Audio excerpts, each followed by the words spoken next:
Hello. What's up, everybody? Welcome to Wulff Den Live, episode 132, the one where we don't talk about Ant-Man because neither one of us have seen it. Yes, it's very poor. Especially for you, yes, Mr. Comic Book Guy. It is especially. Well, I'm sorry that Marvel decided... You have one job here. I'm sorry that Marvel decided to release the film as soon as we got back from vacation. So... While we were on vacation. Yeah, while we were on vacation. So we had a lot to do, and I didn't get to it. But the two of us are seeing it tomorrow.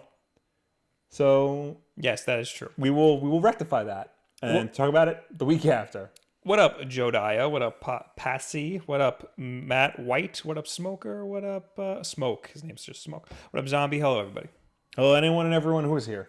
This is a very special episode, Will. Do you know why? I know that you don't know why. I don't know why. This episode is brought to you by Dollar Shave Club. Oh! First time anyone has ever brought this episode to people. Yes. Brought this show to somebody. Julian says, "Hi, Bob. Sorry, Will. No love for you." There's never any love for me.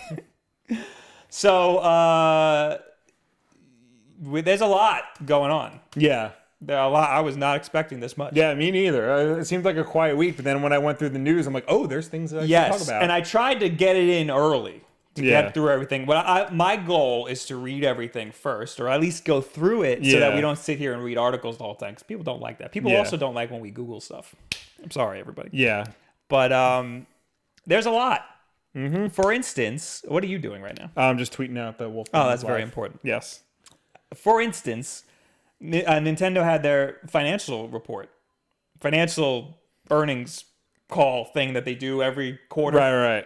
And it's a big deal every time they do it. Yes. And these game journalist websites, these games media websites, right? They always grab things from it and post them all as individual articles. Right. So it's kind of like sneaky. There's no this is everything that happened in the financial report. That doesn't exist. Right. It's all these little things. But they do that with E3 too, with the press conferences. They'll be like, there's not one big report. It's no, there is. They do both. They do both. But, as it's happening, it'll be like one article. Oh, this was announced. Oh, this was announced. Like, yeah. Well, they do. This is everything that happened. And then they do this. Yeah. For the financial report, because I guess financial report briefing isn't sexy. But, we got $1 from Ildog 13. Is that Ildog? It looks like Ildog. I'm going to say it's Ildog. AJ saying shareholders meeting, fam. I've heard it. I think Ars Technica called it. What did they call it? I'm going to go to their article right now because they called it a financial report. Here we go, Googling stuff again. Yeah, look at us just Googling. It's also an investor's meeting. Yeah. There's a lot of different. I don't know what. I mean, it's in the actual name is probably in Japanese. Yeah. But AJ did send me the actual. There's on Nintendo.co.jp. There's a Q&A. Yeah. They wrote out the whole Q&A with the shareholders, and there is some interesting stuff in there. Yeah. The most notable one that everybody's been talking about is that Nintendo they just threw out there. They just threw it. This was like an aside in their little meeting. They want to release 20 to 30 indie games per week. No matter how you slice it, that's an insane amount of games per week. Now, guarantee not all of them are going to be heavy hitters. Not all of them are going to be Shovel Knight and stuff, but that's still a lot. I'm going to read that question and their answer. Okay. From the shareholder meeting. The shareholder said, indie games have become a hot topic recently. As games made by small-scale developers around the world with relatively low development costs, how will Nintendo integrate these kinds of games into its future business strategy? Kimishima, the president, said, offering enjoyable first-party games throughout the world will continue to be one of our strengths, but increasing the number of people who make games to be played on Nintendo platforms is also very important for growing our business. That is why we are working to create an environment that makes development easier and simplifying the process of publishing games on Nintendo Switch. This has resulted in a large number of people playing an array of indie games on Nintendo Switch. And then Takahashi, who is the old acting president. No, Kimishima was the old acting president. Oh, Takahashi is the current president. Yeah, the incoming president. Well, he comes in and says, during development of the Nintendo Switch, creating a development environment where it would be easy to create games was one of our top priorities. One of the good things to come from this is the large number of indie games, especially in Europe and North America. We do not think of indie games as competition for the large-scale games we develop ourselves. Rather, I think these indie games are what really invigorate Nintendo Switch overall. I was going to say, indie games sound like a very American thing. I don't know if it's because we only see the American ones. Yeah, there is an indie market in Japan, but it's not as big as it is in America. They're straight up saying one of the good things to come from this is the large number of indie games, especially in Europe and North America. Yeah, it is definitely more of a Western thing. I think it's because in Japanese culture, it's looked down upon being independent and like running your own business. Yeah. It looks better if you're part of a big corporation. Like running your own stuff is like very that's like not they don't like they do things. Yeah. So where here everybody wants to be independent. You know? You do have some like indie studios, like when Igarashi left Konami and when Kojima left Konami. I feel like those are forced. What do you mean? Like they were forced to do that. Well, they wanted to. They're independent in the sense that they're not part of like one of the major Japanese gaming companies. Right. But they're still bigger than say like Yacht Club Games are, or even who made Ukulele? Playtronics. Yes, that sounds right. So Igarashi, I remember when they had like this big live stream where they were talking about Bloodstain. I know Ego Raptor was on it. I don't remember who else was on it. Igarashi was talking about how it's very scary for a Japanese man to leave a big corporation and start his own stuff, and everybody's like, "Why are you doing that? That's so stupid. You're an idiot. You look like an idiot." So, but anyway, Tanaka, who's that? I should know this. Well, you look it up while I do this. We started working with indie developers during the Wii U generation. What, everybody remember Meme Run? Susumu Tanaka, Senior Executive Officer. We started working on the Wii U generation. For Nintendo Switch, we set up a development environment that supports Unity middleware. Interesting. Which is used on smartphones and other platforms. Yeah, the Unity engine. The Wii U supported Unity. I've never heard it described as middleware, but that makes sense. I think that's technically engines are middleware. Yeah, that makes sense. Yeah. Interesting that it said which is used on smartphones and other platforms, because they're drawing the connection between smartphones and the Nintendo Switch. Well, Unity is like, that's supposed to be an engine you can literally use on anything. Right. So somebody who has because most indie developers go to smartphones first. You can easily take your smartphone game and move it to whatever platform you want. Right. We are also actively engaging with indie developers at video game focused shows and other events in different regions. We also had a Nintendo booth at the Bit Summit indie game event held in Kyoto. I didn't know that was a thing, where we showcased some games. Some of the indie games already released have gone on to become million sellers worldwide. In the future, we are looking to release around 20 to 30 indie games on Nintendo Switch per week, and we definitely expect to see some great games among them. That's the pull quote everybody's been saying. Now, Kimishima came in with a little last-minute sentence. We are currently working towards reaching 1,500 software titles developed for Nintendo platforms using Unity, specifically Unity. Right. I think that will give you an idea of how much it has grown. What does it has grown? Is that referring to people using Unity or people making indie games? Probably both. I guess he's saying Unity is an indie. Just the idea of like indie games like on a Nintendo platform. Because remember, like at the tail end of the Wii into the Wii U, Reggie famously said like, we want to work with developers who actually have an office. Like that was one of their requirements for developing for Nintendo. Like you needed an office building. A lot of indie developers here working out of their garage. Right. That's true. So yeah, Nintendo's come a long way from being like you're not real game developers to please put your stuff on our platform. Yeah, I mean, the best thing you can do is just open your doors and make it as easy as possible to develop for your platform. Yeah. And the Switch is trying. Yeah. The only downfall is that it's weak, but for a portable, it's not. Right.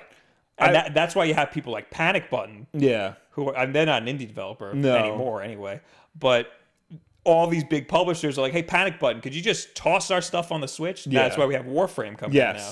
Made by the Panic Button did Doom, right? Did Doom, they did Wolfenstein. Yeah. Now they're doing... They also did... they did another game before They Rocket that. League. That was it, yeah, Rocket League. I think they did one other one. I'm not sure. They did. I know that they did. I also get them confused with Big Red Button. Yeah. Who did Sonic Boom. Boom. Yeah. But you have a development studio whose sole purpose is to port things to the Switch. Yes. That's kind of a big deal. Mm-hmm. And they're not even doing it for any developers. They're doing it for big guys. I mean, you could consider Psyonix. They used to be indie before they came out with Rocket League and destroyed everybody. I mean, they're still pretty indie for the most part. Yeah, except that they make like billions of dollars. Yeah. We got a couple super chats. We did. Slurply donated 2 Aussies. Yes. And said, hope you boys are behaving yourselves. Never are. Nope. Never not are. a thing. Nick donated $5. Oh. Said, this is an apology for terrifying you on the street like 2 weeks ago. It was the last thing I expected. Man was high out of his face. Oh, just want to throw that out there. But it was a great time. He Nice. called me right before I went to go see the matches. It was a great show. Slurply donated another 5 audibles and said, you need a balance between flooding the eShop with trash and some decent indie games worth buying. That's a very good point, because a lot of people are concerned that the eShop is, it's putting out a lot of indie games, but there's a concern that it could quickly become Steam, where it's just filled with garbage. So to find anything good, you really have to dig. I have an unpopular opinion about that. Okay. I think the floodgates should be open, be wide open. Put anything you want on the Switch, because you want that barrier. You don't want there to be a big barrier to entry. There are great games that get denied because of the weird hoops you got to jump through. Right. However, it is on Nintendo to curate the eShop. Yes. To make it so that the good stuff is easy to see. Yes. It's in the front. Curation is very important. The problem is, though, if you open up the floodgates to everybody, you're gonna get so much content in that curation is gonna become very hard. Yeah, it's a difficult problem that Nintendo has to deal with. The eShop already isn't like the... Nintendo has a really bad problem with UI. Yes. Their UI. Yeah, their eShop's not laid out and very UX. Well. Yeah. So that they already have a problem there, but they have to make it. This is in a perfect world. The floodgates should be open, and they should just do a really good job of curating it. Yes. You also don't want it to end up being like a. I know you said Steam, but also Android phones and the App Store. Everything's just garbage. We are already seeing a lot of mobile games just being farted onto the Switch that don't deserve to be there. Yeah. Kyle, $2. Can't wait for the new quote virtual console. Yeah, the Nintendo Online service. There were some questions during the investor meeting. I saw something. I didn't read it. What did it say, Robert? Let's see if I can. What was that? There's one right after it. That's about the paid online service, which we can talk about. Regarding Switch, these investors pulled no punches. Yeah. They were some of these sound very rude. Regarding Nintendo Switch Online being a paid service, there are still only a few titles for Nintendo Switch that are primarily played online. I'd like to jump in here and say that's because there's no Switch Online. Yeah. Anyway, I assume that online play becoming a paid service will have an adverse effect on the number of users in games like Splatoon 2. So could you explain the factors that went into your decision to monetize online features? I'd like to jump in once again, in Nintendo's defense, say every other freaking console makes you pay. Yeah. That's why. They're leaving money on the table.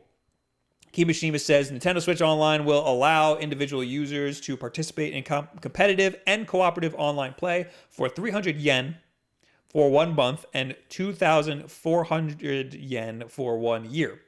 That's $20 American. I mean, well, they're selling it for $20 American. I don't know what the conversion is. They will also be able to use a smart device application in which you can meet up with your friends in the online lounge and use voice chat during online play their favorite NES games online, and back up their save data so they will be ready in case anything happens to it. We want to further improve the content for services such as those you mentioned to make it worth paying for. That's my biggest defense of them charging. Right. They want to improve the content for services such as the ones you mentioned. So right now, the online situation on the Switch is garbage. Yes. So if my $20 a year is going towards making it better, Fine. I'll pay $60 a year. I don't care. There's another question further down. How are you planning to spread awareness about Nintendo Switch Online becoming a paid service? Will you do something using existing titles, or do you have something planned in Nintendo Switch Online itself? Please explain to whatever extent you are able to share.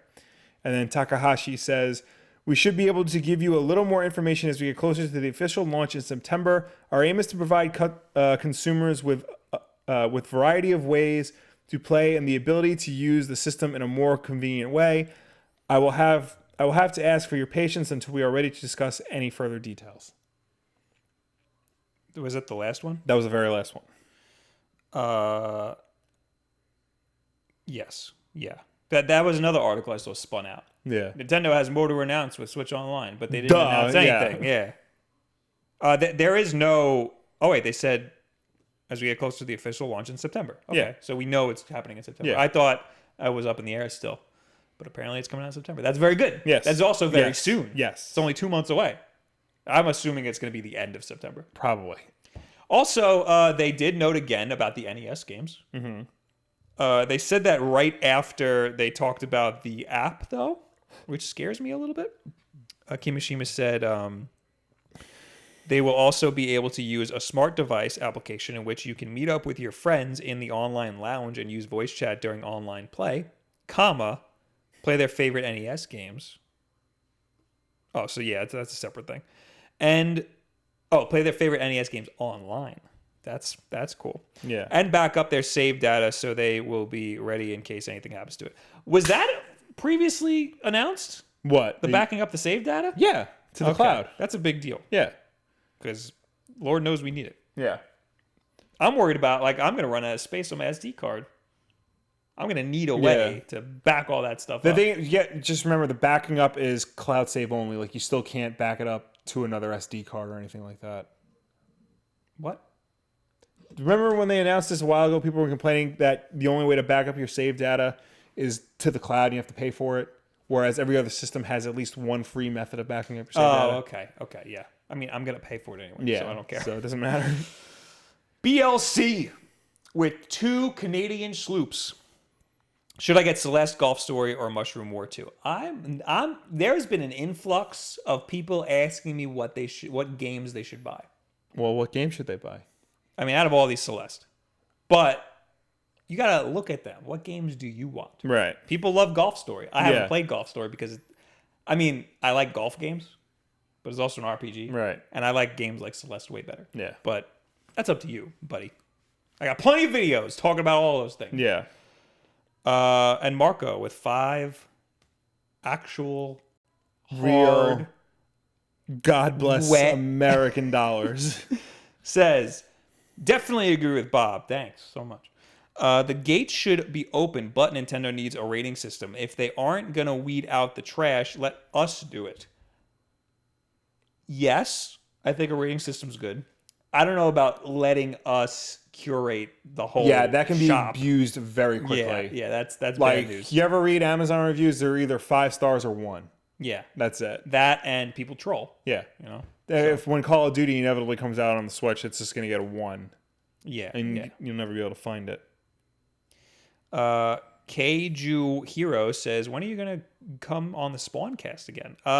When I'm free on a Friday, I guess. That's Spawn Waves podcast. Yeah. Executor says, "What's that thing behind Detective Pikachu and beside the plant?" Oh, that is a super fighting robot. That is Mega Mega Man, Man. X. No, it isn't. Regular Mega Man. Fake nerd, fake fan. He's doing a charge shot, man. Like, yeah, you can do that in 4. I know, but it's not like the green charge shot is iconically Mega Man. Is that better? No, he's not doing a charge shot. Yes. That thing I saw it at a comic shop for like $85. What? And then it was at Comic-Con for like $35. I was like, hell yeah, Jeez. I want this. Of course I want this.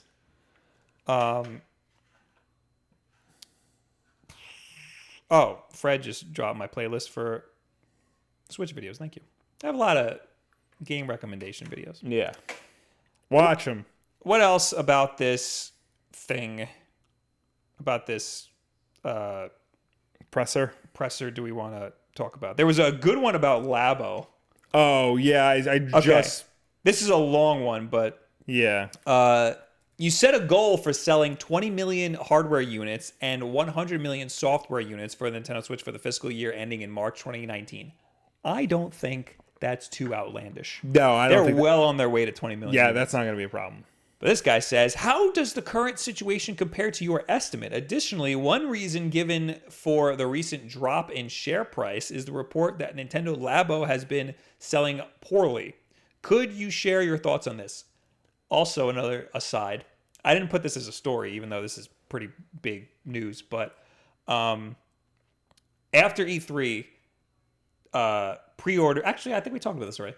Pre-orders for Pokemon and people were buying the Switch. Then pre-orders for Pokemon and for Smash Brothers like skyrocketed. Oh yeah, we did talk about this. Yeah. And this is according to GameStop. Yeah. And the reason is because of E3. Right. However, what we didn't talk about at the same time, Nintendo's stock prices went down. Okay. It doesn't make any sense. The stock market makes no sense. It doesn't. Yeah. People do the opposite of what they should. Yeah. It boggles my mind. And that, I think the share prices went down because people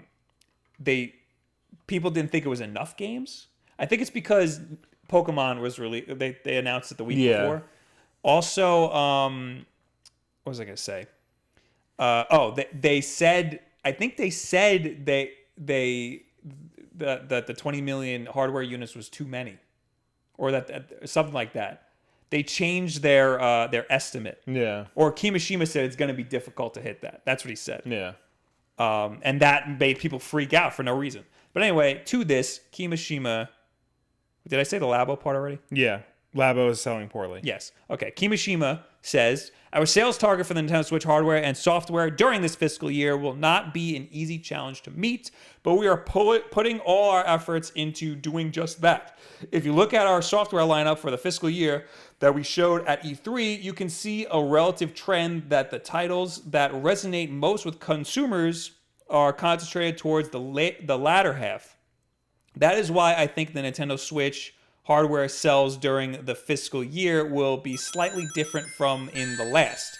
A simple comparison of hardware units sold during the first quarter of the fiscal year might not look as good as the units sold during this period in the prior fiscal year. However, this is something we expected, so this shift is well within expectations when looking at our software lineup for the entire fiscal year. Like, no duh, the holidays are going to be big. Like, who are you kidding? Yeah. Anyway, he goes on. And on the topic of Labo, we are grateful for the tremendous response we have received from all kinds of places even prior to its launch. On the other hand, I see it as characteristically different from the titles we have released up until now, and therefore the sales route and the flow until it reaches consumers also differs from other games. We anticipate the parents will purchase it for their children, for example, which potentially requires an opportunity to make a purchase like a birthday, Christmas, or summer break. That is why we are currently focused on making sure that consumers fully understand the appeal of the product. What that means is that the way we are selling Nintendo Labo is not like traditional games where they sell well upon initial release and then sales numbers gradually decrease. Instead, we hope Nintendo Labo becomes a topic of interest for all kinds of people, and when an increased number of people want it and a certain time comes to make purchases, they will buy it. Furthermore, regarding sales channels, we do not necessarily think that the types of retailers who generally sell a lot of games are also the most well-suited for selling Nintendo Labo, which is something we are keenly aware of when working to promote the product. He's completely right in the fact that you can't sell Labo in the way you sell a traditional game, because it's not a traditional game. No. It's more Cardboard. akin to it's more akin to like a Lego set than anything else. So it would make the most sense to sell it. I mean, there are no toy stores anymore, but like that's the kind of place where you would sell like a thing like Labo and sell it well. Yeah. Noodle cadoodle. Noodle, if you will. definitely noodle cadoodle. I'm surprised. I'm pretty sure. I don't have any evidence to back this up, but I'm pretty sure that Labo is selling exactly as much as they predicted. Right. I'm pretty sure they knew all of this already, Yeah. that it was a specialty item, and that, first of all, it's educational also. Yeah. Like, I don't think the main goal for that is to roll in the money. You know, you got Pokemon and Smash Brothers for that. Yeah. Mario and Zelda. Yeah, plus all the things are made out of cardboard, so that can't cost that much to make. Yeah, I mean, the argument to that is that they charge $1 million for it, but that $1 million is for the software. Anyway, Dark Type Official with $5 super chat. I'll be listening to you guys, but I'm mowing my yard. Will would Man appreciate after my you. own heart. Also, thoughts on Crash Bandicoot if you have played it, because it's amazing. You were playing it on the plane. I got a code. I stole it. Thank you very much. It's okay. Game isn't good. No. Sorry, everybody. No. I'm not saying the port to the Switch isn't good. It's a great port. Crash Bandicoot ain't that good of a game. Sorry, everybody who grew up with Crash Bandicoot. It's really not like my biggest problem. I mean, well, the biggest glaring problem while I only played like the first couple levels up to the boss. Yeah. The boss fight, I was sitting there trying to twirl into him. Yeah. And I kept dying. I was like, why is this happening? Why is this happening? You have to jump on his head. But the game up until then teaches you that everything you twirling did, into twirling into enemies is fine. Yeah. I didn't know you could even jump on people's heads. Yeah. I didn't know this was Mario. Also, there's pits that a lot of it is depth of field. Yeah. And there's pits that are hidden up past your depth of it. Just there's a lot of like, boom, you're dead, and then you have to learn from it, and there's a lot of that, and that's just how Crash Bandicoot is. Yeah. Whatever. I almost streamed it, but I didn't. Executor says, speaking of Shovel Knight, when is King of Cards coming out? That should be soon. That's the new DLC for Shovel Knight, which I have to play. I haven't played any of the DLC.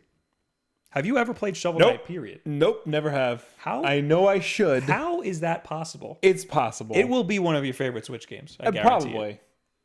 It's only like $15 for the regular one. Right. One day. Not today. It's very good. Diego says you can sell Labo at places like Target and Walmart. They do. Yeah, you can buy it, but they sell it in the video game section. They sell it in the toy section. That would be more applicable to something like Labo. Right, that's true. Yeah. That is true. Well, it's like right next to I know. Okay. I'm sure there's other great things in this report, Yeah. but we have a lot more that we got to talk about. I highly recommend checking out the report. I'll put it in the description after the podcast, but for now, I will put it in the chat. It's on nintendo.co.jp, and it's in English for some reason. Yeah. But it's a very good read if you're interested in this kind of stuff. And then there's other articles that talk about it. Like this Nintendo Life said, Nintendo talks maintaining momentum and more announcements coming this year. But like no duh. Yeah. Like, of course. He says, we have been putting forth our best effort to be ready to release information to consumers at the appropriate time. We are not yet at the point where we can announce our entire product lineup, including the products that we will be released during the holiday season. Ooh, so there's a lot more going out this holiday season. Yeah. We are aiming to sell 20 million units during this fiscal year, the second year since the launch of the Nintendo. Yeah, we know all this already.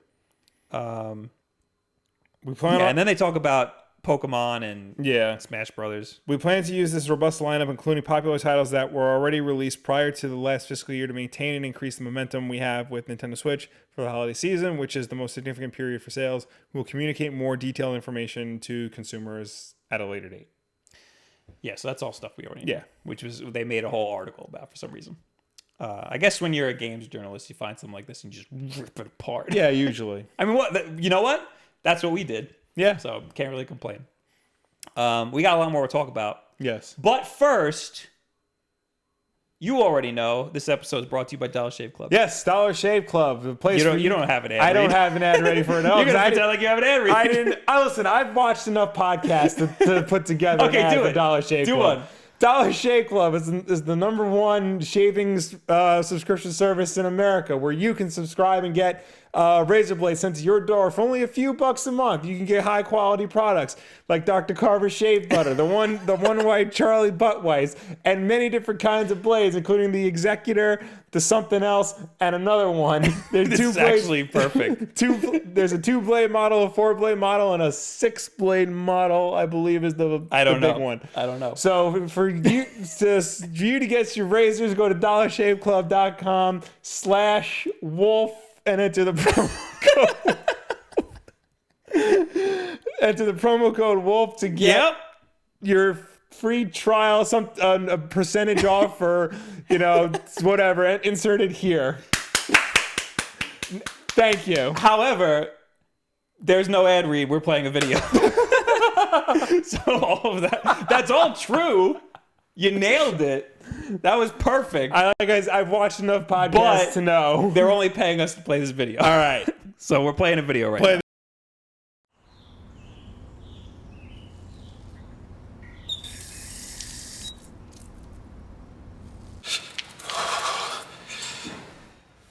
Oh, man.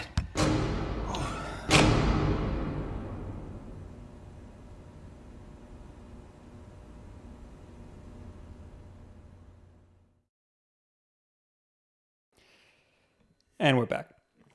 So what? No, you go. What were you going to say? I was going to say, so there you go, dollarshaveclub.com.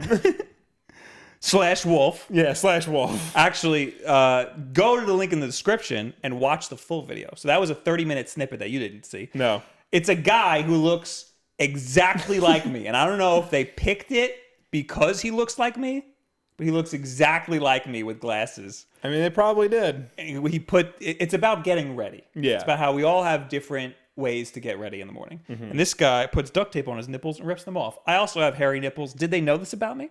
Probably. I mean, dude, come on. They probably took one look at us and were like, oh yeah, these guys are hairy. Did you see I also retweeted the video on my Twitter. Did you see it at all? No, I didn't see it. It's like a 4-minute video of a bunch of different people getting ready. It's pretty good. It's a pretty good video. I highly recommend watching it. Remember their first ever ad campaign? Yeah. It was just like the president or whatever, like walking through the warehouse. He's in all video. of them. He's in all there. Yeah. So it's a good video. Mm-hmm. Recommend to watch. All we had to do was promote the video. Yeah. but you know what? Dollar Shave Club. I don't even know if the /Wulff still works, but I'm pretty sure it does. Meowsy says Will's was way better. Thank you. Diane Andy says, well, at least it wasn't long. Listen, I know people are like, oh, you sell out, whatever. I hope we get a lot more stuff like that. Yes. Yes. I would love to sell out and make up commercials for ads on the spot. Smoke Jaguar is mad because I have YouTube Red, so I could avoid ads. Not this one. Nope. Too bad. Or skip ahead 30 seconds. Okay. Michael says, but what if you're shaving and there's your nipple and then you're shaving and then no more nipple? And you got bigger problems. That's why the duct tape. Yeah. All right. Moving on. We got a lot to talk about. Yes. Go to the description, watch that full video later. Here's a weird thing that was floating around the subreddit and whatnot for the Nintendo Switch. Some guy mocked up what he would like the Switch user interface to look like. Oh, it's nice. No, it's not. Everybody thinks this looks cool. It doesn't look cool. This Switch user interface mock-up has us longing for more features. Okay, you think this looks nice. What about it? Well, I like how it's got, you select the game and it's got all these different options right underneath it. Like kind of like the way the PS4 does it. Mm-hmm. I like how it clearly labels the GameCube games and the SNES games. I like how they moved the news, the pictures, and all that to the top, so that it's not in the way of everything else. It was on the bottom before. Yeah, but now if you have all this information for the game, moving it to the top makes sense. Because when you're looking at the Switch, you're most likely not going to be looking at the top row because that's, where all the ancillary stuff is. So I got a lot of problems. Okay, please. Mainly, a lot of crap. You don't need any of this crap. There is a lot. I love the Switch user interface. Mm-hmm. It's like the only user interface I think they did good. There's some things you could change, but for the most part, the Switch user interface is the best Nintendo user interface I've seen. Right. There seems to be a big focus on news here. Yeah. Why do you... I'm never going to look at that. Unless there's like a new DLC, then maybe show me that. But like, I don't need this. You got three news articles. I don't need that. Also, the whole pull down thing. Yeah. You press start to do that. It like opens up the menu for that game, or X or something. It opens up the menu for the game. So just do that. I like the clean look much better. Right.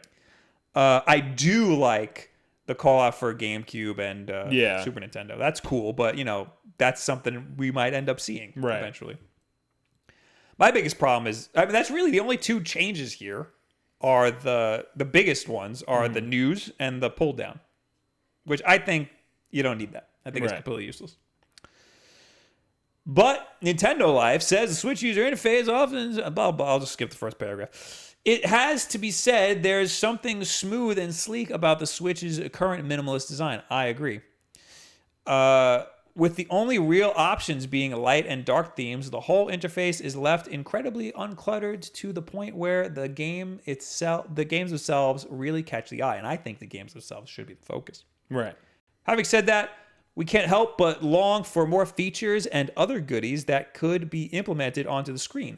The mockup, which has been shared online by Twitter user NGameTheCube, that's a pretty cool name, shows a handy way to see in-game achievements. Oh, that's another thing that's added. Achievements, which still don't exist on Nintendo platforms. Additionally, information about your friends, access to extra info on the titles that you own in one convenient place, and even a lovely icon design for virtual console blah, blah, blah, blah. Yeah, there's also a music and a TV for like media, which is cool because I've always said if they can add more media features to it, this would be the one tablet I bring instead of bringing this and my Kindle. So it sounds like the focus here is on features that we don't quite have yet. Correct. Not so much the UI. Yeah. So for the cluttered UI, I'm not on board. Right. For the features that this guy has in his little wish list, I'm on board. Right. And I don't mind the way he implemented them, like for the little TV thing. Yeah. Like going up with put it where the other stuff. Yeah, that makes sense. Tapping that for Hulu and Netflix instead of having little apps in line with your games would be better. Achievements, I'm also on board. Mm-hmm. I'm also on board with that. So that's fine. I guess that's it for this. Other features people want are folders. Yes. Because it's just one big line, and I'm getting too many games now, so that's might be a problem. Eric says, I wouldn't mind it, but maybe a little less stuff on screen. I do want Nintendo achievements, though. So yeah, the features are good. Yes. Oh, also, Jack says we need customizable wallpapers and custom UI colors. A lot of people want customizable wallpapers. I don't see the appeal. I do, but it would clash with what Nintendo is trying to do with the design they have, I think. Well, people are just going to put porn. Well, yeah. I mean, every background I have to every screen I have is Batman themed. Is porn. I thought you were going to say is porn. No, it's Batman themed. So like I would just do the same with my Switch. Right. But like I feel like because they have like a specific orange that like for the icons when you select them and all that. So I feel like anything you put it would have to be in line with Nintendo's, preset features. Early on, I did see a guy who did a very good job showing what it would look like with custom wallpapers, because he just added like a cool drop shadow against all the icons and changed the colors like very slightly so that it worked really well. And that was cool. That's a good idea. Added like a stroke to all of the text and stuff. That was smart. But yeah, everybody's just gonna put porn. When I worked at GameStop, there was one guy who kept buying Vitas and then trading them in and just loaded them up with hentai. Just loaded the whole thing up. I guess he was hoping like other people would buy them, and probably kids, and get hentai. Like he was like, that just seems expensive.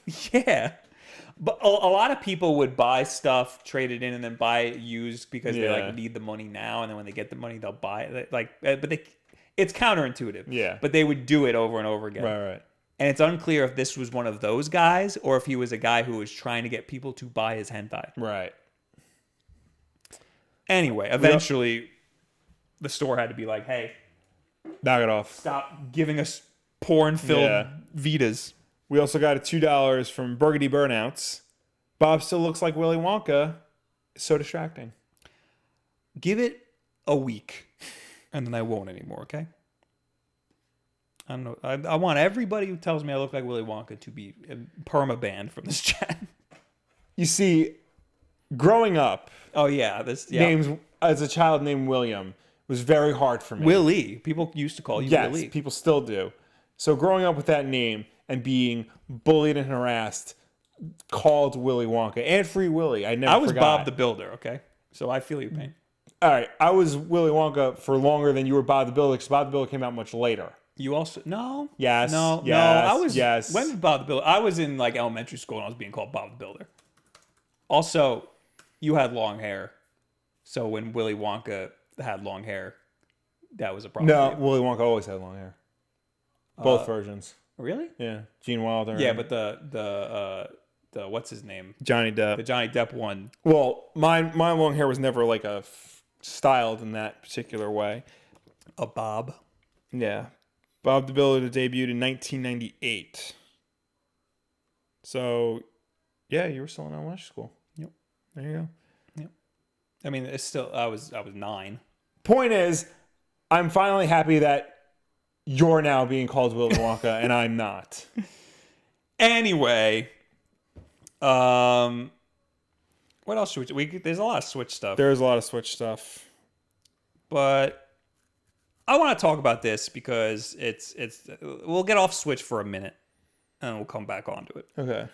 This is a big controversy that I want to talk about that was going on. I don't know if you know about this, the Guild Wars situation. Yes. You do know about this? Did you read into it? Yes. Okay. So our ArenaNet folded like a cheap card table, says fired Guild Wars 2 writer. I'm not going to read the Polygon article. Yeah. I don't know why I opened it. I'm going to read the Twitter conversation that got her fired. Right. So this is a writer for Guild Wars. I forgot her name. Jessica Price. And I'm going to try my best to pull up the whole Twitter thread because it's quite a mess. This whole story is a mess. The whole thing's... But you know what? I took the time to read all of it. Mm-hmm. So we're going to talk about it. So Jessica Price tweeted, "Since I spent all kinds of time saying it on a Reddit AMA, and I haven't talked about actual game dev on Twitter in a while, here's a thread about writing for the PC character in an MMO. The dirty secret is I'm not sure if it's possible to make an MMORPG or CRPG. What's a CRPG? Computer RPG? I think so. Character compelling. So I'm not sure if it's possible to make an MMO character compelling because people have different expectations about what that character will be as opposed to a pre-designed character in a single-player game. People booting up BioShock know they're playing Jack. People starting Dishonored know they're playing Corvo. People beginning Tomb Raider know they're playing Lara Croft. So in those games, you have more wiggle room to make the protagonist an actual character. Whereas in an RPG, where the player chooses all kinds of different character options and names their character and designs their face and so on, they feel more ownership over the character. They're not playing a character you designed. They're playing a character they designed. So if Jack or Laura or Corvo says or does something the character doesn't feel that they would say or do, the player's more forgiving because they have the expectation that they're piloting the character someone else created. And there's a lot more that she says, but that's the gist. Like, I get it. Right. It's more, she's saying that she's not sure if it's possible to make a compelling MMO character, which is, I think, extreme to say that. Right. But I get it. She's frustrated because it is hard. I can imagine it's hard to do that. So yeah, she's just, making a statement, a simple statement that's pretty obvious. And this guy, who is apparently a YouTuber, jumps in here. His name's Derroir, Deroir Gaming. Really interesting thread to read. And then the okay face or the meme. I don't know. However, allow me to disagree slightly with stars. I don't believe the issue lies in the MMORPG genre itself, as your wording seemingly suggests. I believe the issue lies in the constraints of the living story's narrative design. When you want the outcome to be the same across the board for all players' experiences, then yes, by design, you are extremely limited in how you can construct the personality of the PC. But if instead players were given the option to meaningfully express their character through branching dialogue options, which also aren't just on the checklist for an achievement that forces you through all dialogue options, then perhaps players would be more invested in the role-playing aspect of the particular MMORPG. Nonetheless, I appreciate your insightful thread. So that was pretty tame, I think. Yeah. Jessica Price says, "Thanks for trying to tell me what to do. Thanks for trying to tell me what we do internally, my dude." Basically, she's saying, "Thank you for telling me how to do my job." Yeah, which I also think isn't that crazy of a response. Right. I think she's just like, "All right, I know what I'm doing." Yeah. You know? Yeah, which is fair. And then he responds with another like, he says, "You getting mad at me, my obvious attempt at creating a dialogue and discussion with you, instead of just replying that I am wrong or otherwise correct me in my false assumptions, is really just disheartening for me. You do you, though. I'm sorry if it offended. I'll leave you to it." And then she also quote tweeted it, but I don't have the quote tweet here. Do you have it at all? I do not, but I'll try to read it. Yeah. I'll try to pull it up here. Chimed in, disagree, blah, blah. Is this it? Oh, I got it. She said, this is the whole, where the catalyst is. She says, "Today, in being a female game dev, allow me, a person who does not work with you, explain to you how to do your job."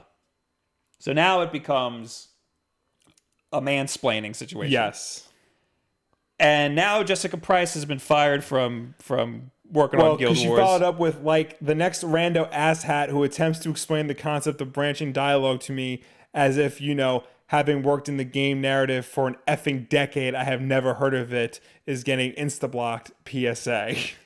The asshat part is what got her fired. Yes. I think. She called an obvious fan an asshat. Yes. And she got fired the next day. She got called into the office of her acting manager. It wasn't even above her. It was like somebody, because her boss was on vacation. So the guy who was there said, "Get the hell out. You're fired." Yeah. And then somebody who was defending her also got fired. Yes. So another person got fired. Yes.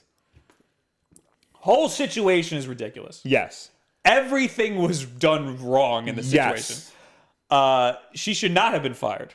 No. I don't think so at all. I don't think so. If they had a problem, they should have said, maybe don't reprimanded, maybe. Yeah. Not fired. Maybe don't call our fans asshats. Yes. Reel it in a little bit. Yes. But she should not have been fired. Mm-hmm. This dude who tried to, the mansplainer. Yes. I don't think he did anything wrong, but the hilarity to me is he clearly tried to make that tweet in a way that wouldn't offend her. Yes. He knew he was dancing on thin ice there. He was like, Yeah. how can I word this so she won't rip me apart? Yeah. It's very clear he spent a long time trying to format that. That's why it starts off with him going, 1 of 3, but then became 1 of 4. that, and also he's like, I got to pull it back up again. It starts with him like reeling back. Really interesting thread to read. Okay, emoji. Yeah. However, allow me to disagree slightly, and then he goes into it. Right. That's like, hey, that part. It's like, okay, I know this is gonna be annoying. So the hilarity to me is, let me spend a long time trying to figure out how to say this without offending anybody. Yeah. And then he just gets dunked on, and then causes this whole firestorm that's all over Polygon and Kotaku. So how could he have worded that to not start a firestorm? I don't think he could have. Yeah? Unless he said, may I ask a question? And then tried to... I think that's just as bad. I think the only thing... I think maybe just saying, I don't believe the issue is lies and MMORPGs are on themselves.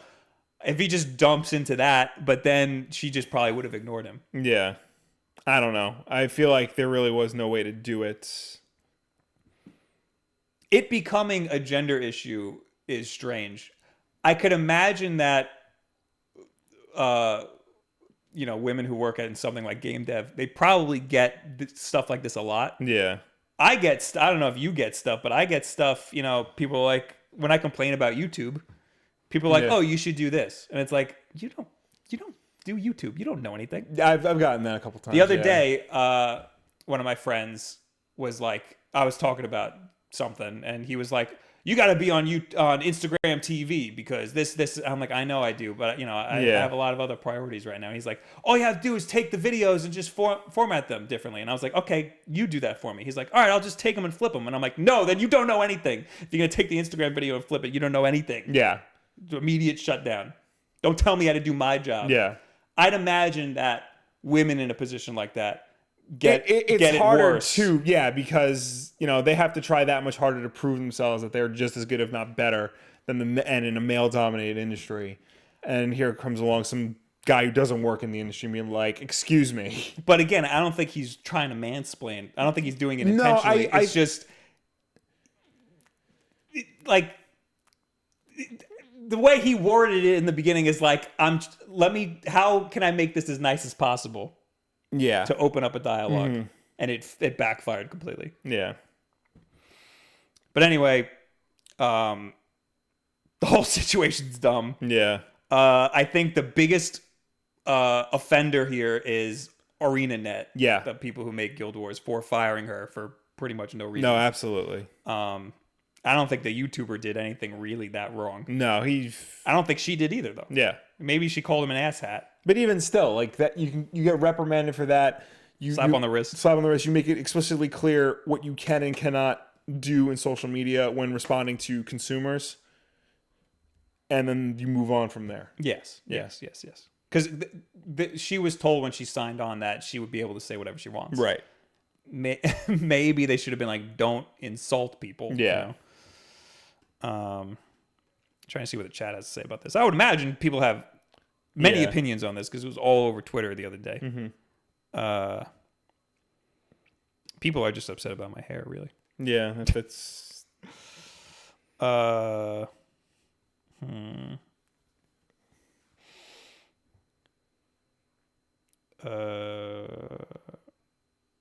Marley says, did you talk about the 20 games per week already? Yes, that was in the very beginning of the show. Rewind, bro. Slick J says, there was some Twitter tirade between a game dev and... Oh, he's telling somebody else what we're talking about. Yeah. Dev is female, so she turned it into a gender issue. That is a very harsh summary. Yeah. I suggest you rewind and watch the whole thing and form your own opinion. There's a lot of nuances to this story, and it got like...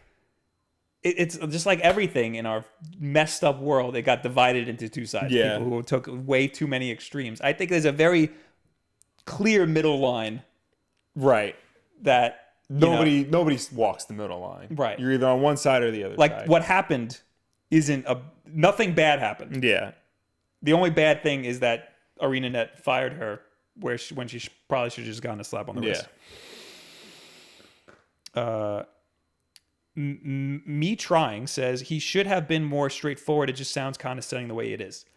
I kind of agree. Yeah. I think the whole may I please jump in here and tip my hat while I tell you how to do your like that. Yeah. He should have just there's said it. definitely a better way to have worded that. Yeah, he should have just said it. Yeah. And when I have an opinion and people disagree with me and their opinion is dumb, Yeah. I just ignore it, But again, I'd imagine people tell women how to do their jobs more than a man, But I don't know because I'm a man. Yes. I'm a white, cis, male. Straight. Don't forget that. Cis. Cis just means you identify as the gender. Oh, damn it. Yeah. Straight. I'm sorry. I don't know anything. Why? See, I don't know anything. Yeah, you were so not woke. I need a man to explain it to me. Anyway, all right, we're done with that. Yeah. I am hot. Today. Wink to the camera. There's a joke in there, but I can't make it. We have so much more to plow through. We have a lot now. to plow through. And it's 10 o'clock. Yeah, I know. God, there's so... Okay, do we want to do a switch thing? Do you want to switch it up and do something else? Well, we already did. Let's do a switch thing, then we'll go to another thing, and then we'll do another switch thing. Let's talk about... we already talked about Nintendo has more titles this year before launch. Yeah. So that's done. Fans are calling out Nintendo and Camelot. Camelot? Camelot. I'm going to say Camelot. For lazy Mario Tennis Aces. This is something I noticed, but didn't really think anything of it. Because I played a little bit of Mario Tennis Aces. Apparently, first of all, the game's pretty short. Right. So people are upset about that. And it is a $60 game, so I understand that. Mm-hmm. But according to Nintendo Life, Mario Tennis Aces has been out for just over a couple weeks now, and players have started to get well and truly stuck into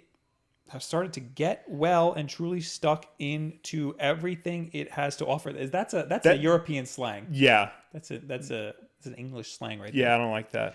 Unfortunately, it seems that many aren't happy with certain aspects of the game, with some going as far as calling Nintendo and the game's developer, Camelot, lazy. This tweet below shows the moment when a player manages to defeat the game's third boss. I'm going to play it and mute it.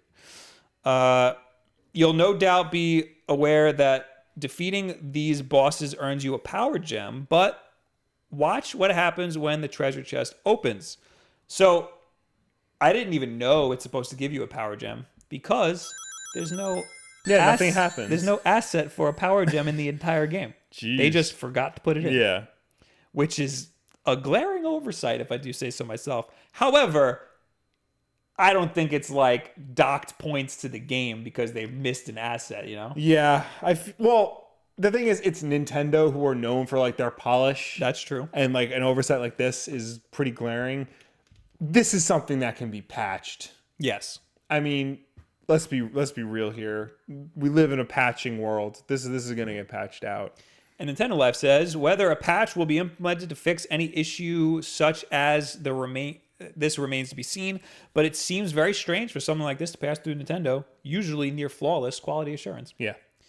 So that's really the whole article is about just that one asset missing. Yeah. Other people are saying that like the single player is just a big disappointment. I've heard it's not like as good as like some of the other games. I know AJ talked about this on his podcast. One of the big problems is, again, their UI. When you're trying to play online, like me and AJ wanted to play against other people. So that you'd think that's duos. Yeah. Nope. Because we're on separate switches, it's not duos, it's singles, and then you go into another sub-menu for duos. Right. That's dumb. Dumb stuff like that. Anyway, we got a $5 super chat from our best friend, Fred. Yes. Gonna mansplain Will as to why he needs more mango videos, and Bob over here looking like coconut head. I'm going to have to Google. You do kind of look like you have a coconut head with that haircut. That is a character from Ned's Declassified School Survival Guide. Yes. I mean, I don't have bangs. Yet. Yet. All right, let's plow through something else. Okay. Where are we?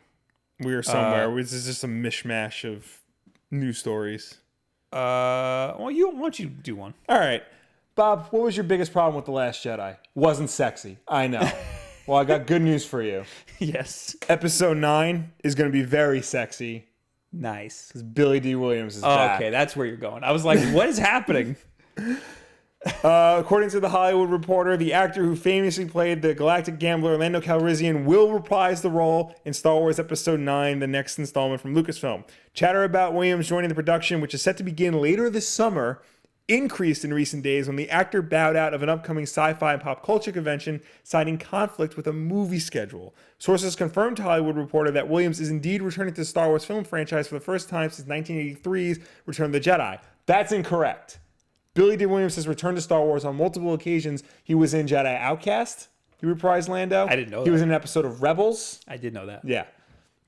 So he played Lando in the Lego movie. Right. So this is his first return to live action Lando. Did he also play Two-Face in the Lego movie? Yes, because he played Harvey Dent in Batman '89 and was supposed to play it in Batman Forever, but there was a changeover. And, Apparently he was pissed. Yeah, He only did it in the first one because he wanted to play Two-Face. Yeah, they pushed Two-Face to the third movie. Yeah, and they bought him out of his contract. Right. And gave it to Tommy Lee Jones. Great. And this is following up on recent news that Kerry Russell has also joined the cast of Star Wars Episode 9. Kerry Russell, of course, played Felicity in J.J. Abrams' TV show Felicity. She was on The Americans. She was a bit player in Mission Impossible 3 and Dawn of the Planet of the Apes. So hopefully this is a franchise movie where she actually does something more than die or walk around quietly behind somebody else. True. Yeah. I'm stoked. I'm very excited. I've always, when Carrie Fisher died, I said, the easiest thing you can do is bring Lando in, because he's the only remaining original cast member who has any sort of significant weight to him.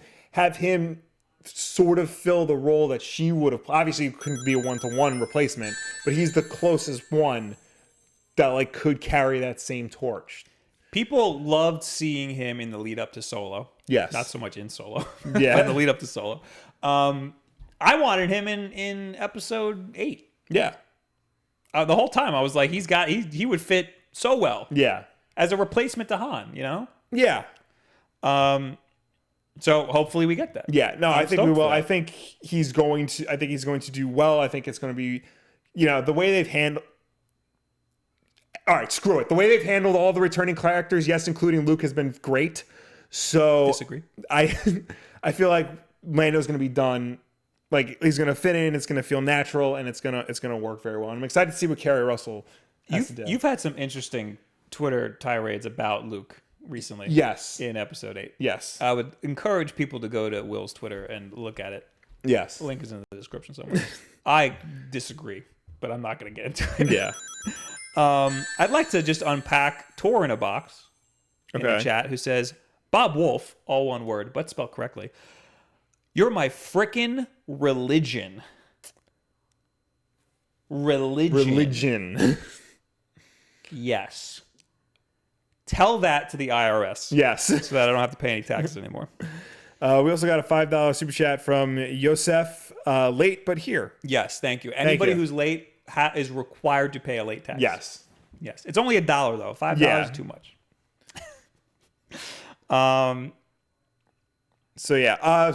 There's been no official announcement from Disney as to who's actually in the movie besides obvious returning characters.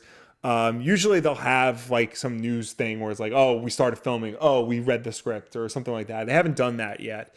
But we do know it is supposed to start filming later this summer. So I feel like once that happens and they finally confirm yes, Billy D is back, that's a good thing. Also, I don't know if you saw, but they haven't confirmed it.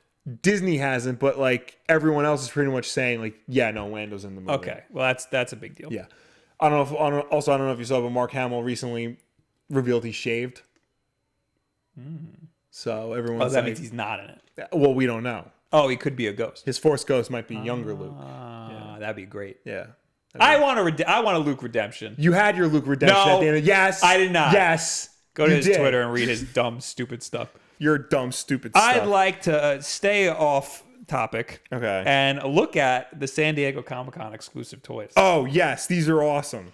First one, Marvel Studios' first 10 years, Red Skull and Tesseract. So it's Red Skull holding a Tesseract with a giant Tesseract next to him. That is cool. That is cool. Also, Rise of the Teenage Mutant Ninja Turtles 4-pack, not interested. No, thank you. I feel like this show is gonna be okay, and I've heard like it's not necessarily bad, but I hate the character design. Yeah, so much. Not good. Well, too different. I don't want to say not good. I don't know. I thought because the last show was so good, and like this just I don't know. Lego Aquaman, Solo, A Star Wars Story, and Ant-Man and the Wasp sets. The little mini sets. Yes. I like these little mini sets. But they're nice, yeah. $40 each. Marvel superheroes, Deadpool as a cowboy. Sheriff Deadpool. Lego. Yeah. Lego. These are usually go for a lot of money. Yeah. And Lego Cowboy Deadpool is online lottery only.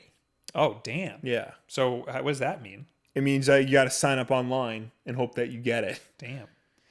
Bumblebee Volume 1 Retro Rock Garage. The hell is it's Bumblebee as what looks like, what is that, a Mustang? I think it's Camaro. Camaro, yeah. Oh, because he's a Camaro. It's a modern twist on the classic design.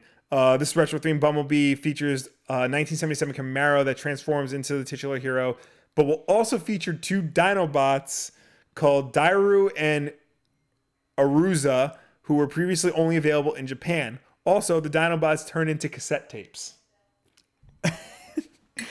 Also, SH Figuarts Unmasked Red and Green Power Rangers. This is cool. SH Figuarts makes great toys. They make the best Power Ranger toys. They are also $60 each. Damn. Well, yes. Yeah. That makes sense for SH Figuarts. I have some Mega Man ones, and they're great. Yeah. Tommy looks great. Mm-hmm. Red Ranger face looks a little weird. He kind of looks like Elvis who just got punched. Yeah. But that's some good quality right there. Forces of Destiny, Chewbacca, and Porgs. So, Star Wars Forces of Destiny, those are like those little animated shorts that they do. They have a line of toys, but they're marketed towards girls. So that there's weird in between like 6-inch action figures and Barbie scale action figures. Like, so they're like this middle ground. And this looks like it's trying to be more in line with that. But I feel like a character like Chewbacca is very hard to do for that kind of design. I don't like when they make the face plastic. Yeah. If the whole thing's going to be hair, the face has to be hair. The face has to be hair. You can't just put... He looks real weird. Yeah. Porgs look great, though. Porgs are great. Star Trek, Starship, Legends, Cloaked... Okay, I don't care about that. Cloaked Romulan Bird of Prey. Pretty much every Funko Pop you could imagine. Yeah, there's a lot. There's a Soldier 76 in his barbecue dad outfit. Yeah. Taika Waititi, the director of Thor Ragnarok. Oh, just straight up Taika Waititi. Yeah. Deadpool in a cheerleader outfit. And who's that on the top right?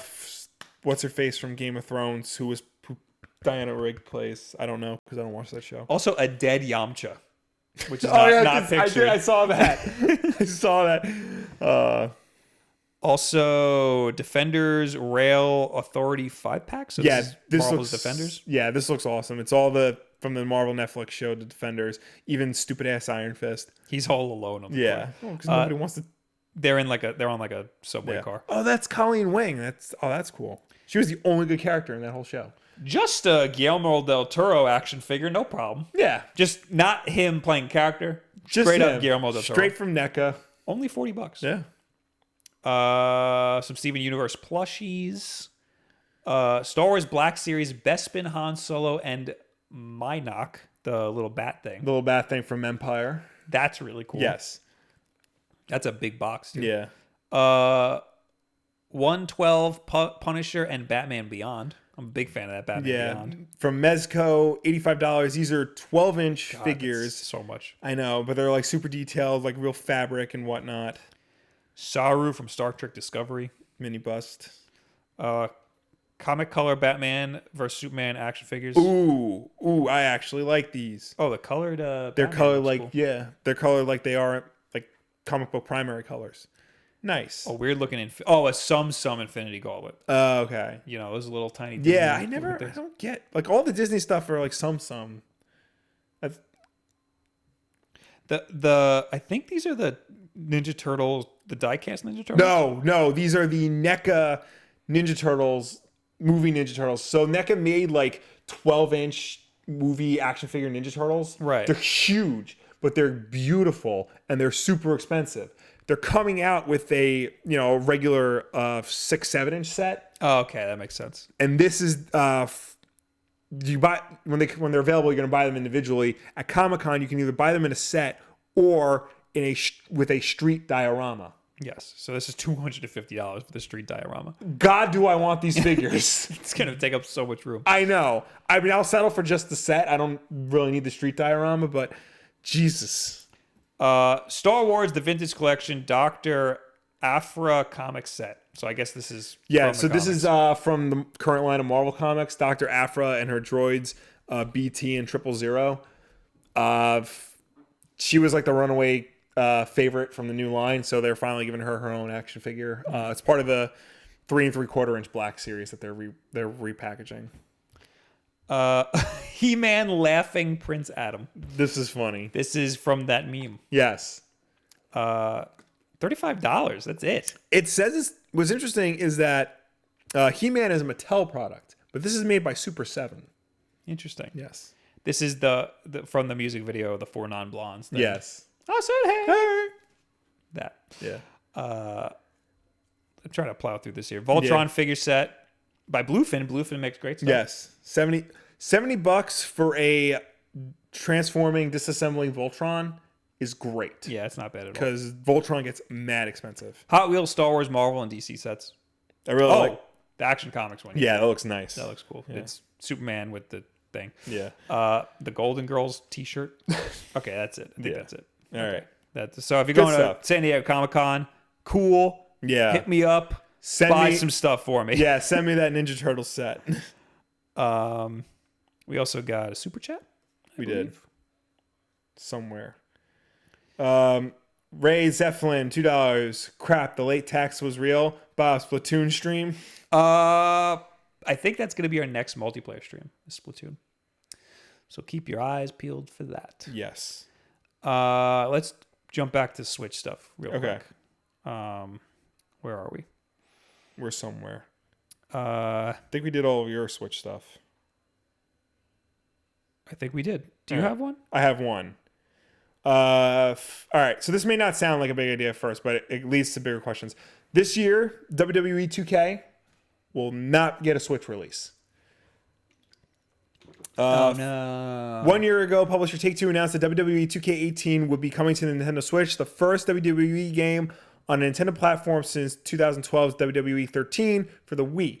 The return was as disastrous as it was brief, because WWE 2K19 won't be on Nintendo's console. The game will not be available on the Nintendo Switch, a Take-Two rep shared in a statement today, as first reported by Power Up Gaming. 2K is focused on making the best possible experience for WWE 2K fans and will continue to evaluate all opportunities to deliver the franchise across additional platforms. Last year's WWE 2K18 was a big deal. It was the first WWE game on a Nintendo console in years. They made a big deal about it. They had the cover star Seth freaking Rollins come out and say like, "Hey, we're coming out on the Switch. It's gonna be great." The game came out and it was garbage. It was horrendous. It was so bad. Like, not just that it was slow, like everything about it was like broken. So instead of like trying again, they were just saying like, "Nah." I think Spawn Wave has a good video on it. Yeah. About how absolute trash the game was. The article goes on to say the hot launch of the Switch last year resulted in a myriad of third-party publishers jumping on board and pushing some games that normally wouldn't be on a Nintendo console. Take-Two put out WWE 2K18 and also a remaster of LA Noire. And of course, they go on to talk about Bethesda and all the stuff they're putting out and Fortnite. The added support for Switch versions of major games is good for the Switch owners, but the initial waves of support from these companies have yet to produce a bigger follow-up. For Take-Two, the announced Switch lineup for this year is smaller. WWE 2K19 is out, but NBA 2K19 is still slated for the Switch. 2K doesn't do good Switch ports, I don't think. No. Yeah, their other ones I don't mean, look good either. I think LA Noire was fine, but that's more like a Rockstar thing. Yeah. And they're like separate. Yeah. I think no, EA does FIFA. That was bad, I think. Yeah. FIFA was bad. I think the first basketball one they did was bad. I don't remember. People said it was bad. I don't know. I mean, it's good that they recognize there's a problem and they're taking a step back. Hopefully they put it out like next year or something. But, you know, this was sort of a problem that happened with the Wii. You know, third-party developers would like put out their stuff on the Wii because it was the biggest console, but it was always a lesser product, and it suffered because of it. And then slowly over time, they're just like, we're not going to even bother with this anymore. What's the point? They probably tried and were like, it's not worth it because we're just going to screw it up again. Yeah. You know, next year, work on the next one. I mean, I'm sure they have teams, and they're probably like, you know what? We're going to skip one to make sure it's really good. Yeah. Hopefully that's what they're doing. I think so. Because if they pull back this, there's a big chance they'll pull back other titles. That's true. Yeah. And if they do this, then there's nothing stopping EA from doing it, and Activision, and everybody else. AJ says 2K18 is among the best ports. I guess he means NBA. Yeah. I don't know anything. I don't know. I I do know that. I'm not a basketball Well, person. I mean, WWE 2K18 had a lot more problems than just the Switch port because it's still running. It's not even running on the No Mercy N64 engine. It's running on the SmackDown PlayStation engine, which was a worse game. That old? Yeah. Why? I don't know. That's ridiculous. Yeah. We got $5 from Youssef. Do you think any Nintendo games will become involved in the esports scene? Splatoon 2 maybe? Yes. Smash Brothers. Yeah, Smash Brothers. I think Splatoon 2 also. The very first trailer they put out for the Switch, there was a big emphasis on esports. They show competitive gaming. They also started a whole. They call it Nintendo Versus. Yeah. So they want to do. They haven't really done enough. No, I feel like they're going to wait for Nintendo Online to finally launch, and I think they're going to do it in their own way. I think Smash Bros. Ultimate is going to be. Yeah, they're gonna go hard with esports on that. They're not going to like so much be part of like Major League Gaming or Evo or something like that. Although they will be like tangentially related, they're gonna have like their own separate thing. But they had the Invitational at E3. Mm-hmm. Their big thing is going to be Smash Brothers. They talked about Splatoon when they launched Nintendo Versus. ARMS was another one. Yeah, and I think Mario Kart. I could see that was in the Versus thing, but that's not going to be an esport. Yeah. Okay, let's plow through some more stuff. We also have an unboxing to do. Okay. So, Mortal Kombat reboot. Yes. So, a character sheet for an upcoming Mortal Kombat movie reboot was leaked, and it is very different from the Mortal Kombat you and I know. Okay. Pop Culture Site hashtag show reported earlier this week that the Mortal Kombat reboot will feature an original character in the lead role, a Cole Turner. He is described as a struggling and widowed boxer who cares more about his young daughter than anything and is said to be incredibly determined in the face of adversity. The cast of characters include the usual Mortal Kombat crew: Kano, Sonya, Raiden, Liu Kang, Shang Tsung. Also listed are some characters deeper in the Mortal Kombat lore, like I should know this character: Dramin, Nitara, and Rico. Not included are series stalwarts like Sub-Zero, Scorpion, and Johnny Cage. Sub-Zero and Scorpion not being in Mortal Kombat is a big deal. Yes. They're in every game. Yeah, you need some ninjas. Yeah, in there. you need those ninjas specifically. Somewhat surprisingly, the casting breakdown for Raiden indicates that he'll be portrayed as a 14-year-old boy named Jin. That's dumb. Those alterations to Mortal Kombat lore and the addition of Cole Turner as a key character he fights alongside Sonya and Jax reportedly drew confusion from fans of the fighting game series, but according to the movie's producers and screenwriters, fans shouldn't consider the cast of characters final. If you're already thinking about making major alterations to Mortal Kombat this early, then that's not a good sign. No. No, because remember, This sounds like a bad. this is going to be a bad. Remember, like years ago, that like gritty, hardcore reboot of Mortal Kombat that came out, and like where like Reptile was a cannibal and something. I thought you liked that. I did, because that like at least stuck with its idea, it followed it through, and like it made sense in a Mortal Kombat way. Adding 14-year-old kids to it and like a POV character who's not from any of the games, that you're changing Mortal Kombat. You're taking a step away from what Mortal Kombat is. Mr. Brockrock says, "Isn't Jin already a character in Mortal Kombat lore? I think so. Is it not Raiden before he was Raiden?" No, there's a character called Kun Jin. He's related to Kun Lao. Oh. Yeah. I hope they don't make this. Yeah, I hope they don't make this either. Part of the reason why Warner Brothers bought Midway, like most of Midway's assets when Midway folded, was to get the movie rights to Mortal Kombat. Right. And they've done a phenomenal job with the games. The games are better than they've ever been. Do not make this movie. All right. What else is there to plow through? Next up, trying to think. The Joaquin Phoenix Joker movie is apparently real. Ugh. Before it was all rumor, but now it's official.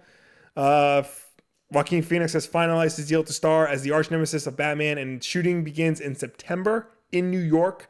Todd Phillips is directing and co-wrote the script, which the studio describes as an exploration of a man disregarded by society that is not only a gritty character study, but also a broader cautionary tale. Scott Silver co-wrote the script. Scott Silver wrote 8 Mile. Todd Phillips, of course, co-wrote and directed the Hangover movies. I want this even less than that Mortal Kombat film.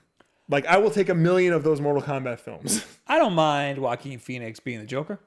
Yeah. I mind a solo Joker movie. I'm Not how you're supposed to be seeing the Joker. even worse, it's an origin story. Yeah. Giving the Joker Again, any kind of origin, like, ruins the character. completely goes against Yeah. everything that we're supposed to know about this character. The project's budget is in the reported $55 million range, which is low for a superhero film, but this is supposed to be like a dark and gritty, like gangster tale. And Martin Scorsese's producing and all this other crap. And keep in mind that this is in addition to the Jared Leto solo Joker movie that's apparently in the works. Oh my God. The Harley Quinn solo movie that's apparently in the works that will feature Joker. Suicide Squad 2, which will feature the Joker. Birds of Prey, which features Harley Quinn and the Joker.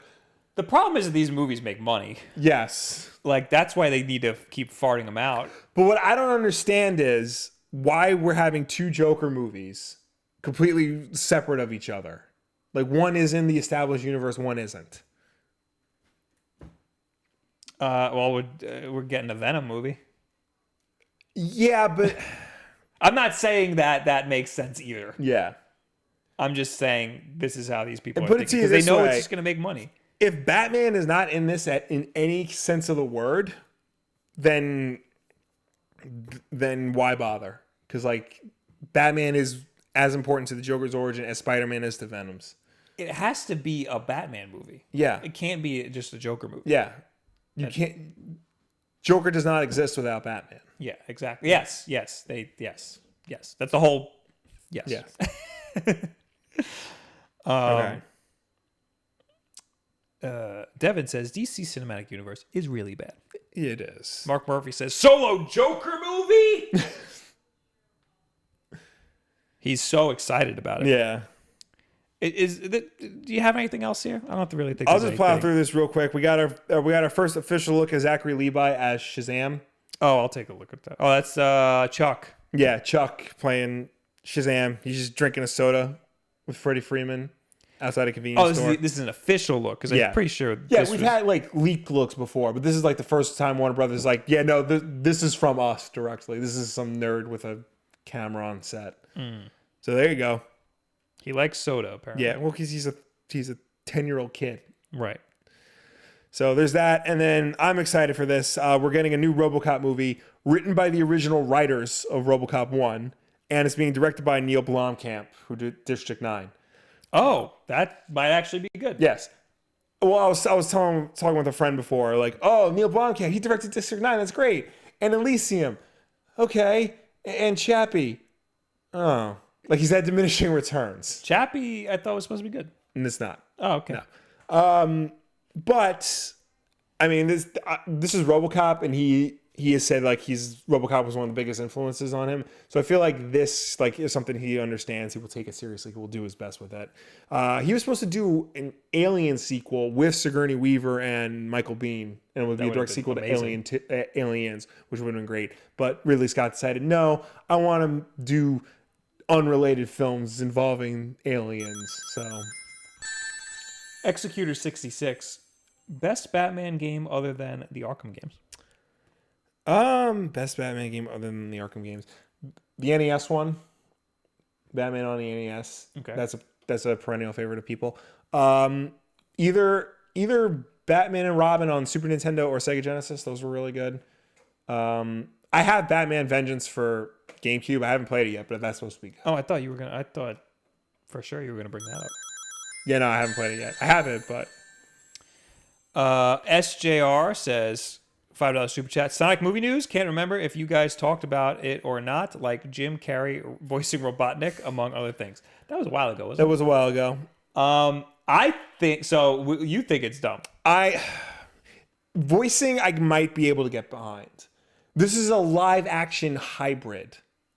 I think I'm all for it. I think they're just going to prosthetic the hell out of him. And I think There are just other actors I feel like who could have pulled this off better. Well, and I tweeted this out. Think about The Grinch. Think about Series of Unfortunate Events. Right. Like he can play a character very well, you know? I know he's a good actor, but when I think of Robotnik, I have a very specific image in my head, and he does not fit it, even under mountains of prosthetics. I think Robotnik has to be very He's got to be bombastic. Huge. He's got to be very loud and have a lot of character. Yes. So he needs to be exaggerated, and I think Jim Carrey could do that. Fair. I just think there were much better choices. JMS TMS, $2. What is it going to take to get Cuphead on the Switch? A lot. Yeah, that's a Microsoft exclusive game. Microsoft funded it. Well, see, but even that's not a valid answer anymore because it's Minecraft. I think so. The next one, maybe, but Microsoft would have to pretty much tear down their walls, you know, Yeah. which they could do that. Yeah, they're going more in that direction. I feel like Nintendo's relationship with Microsoft and vice versa, like, is strong now to the point where we could start seeing, you know, Cuphead on the developers Switch. of Cuphead, I'm sure, are very comfortable where they are because, you know, Microsoft treated them very well and they had great success because of it. All right. I'm going to unbox some stuff. All right, And unbox we're gonna call some it a day stuff, here. All right. I don't know what this is. But Okay. it's from Bei Wong Men.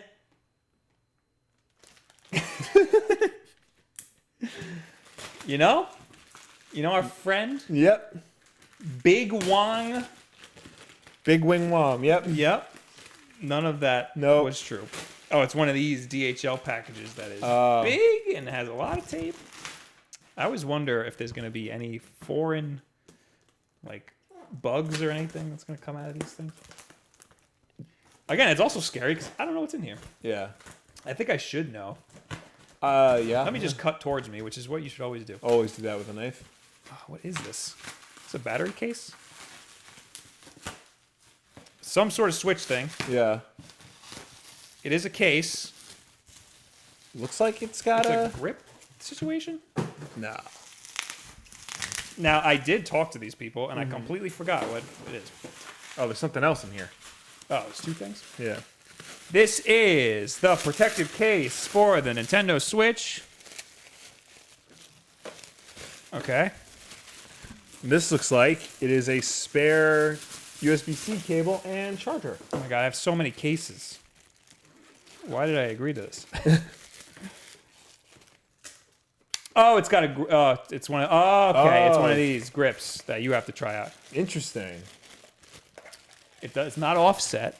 which is the big sell for the Satisfy grip. Yes, and the more I played with the Satisfy with the offset, like the more I understood where he was coming from with that. But this is rubber and probably more portable. Yes, especially because it comes with a big ass case you can put it in. Oh, that's the sell right here. Is that the case fits the entire thing with the grip. Okay, that's pretty cool. Yeah, let me check.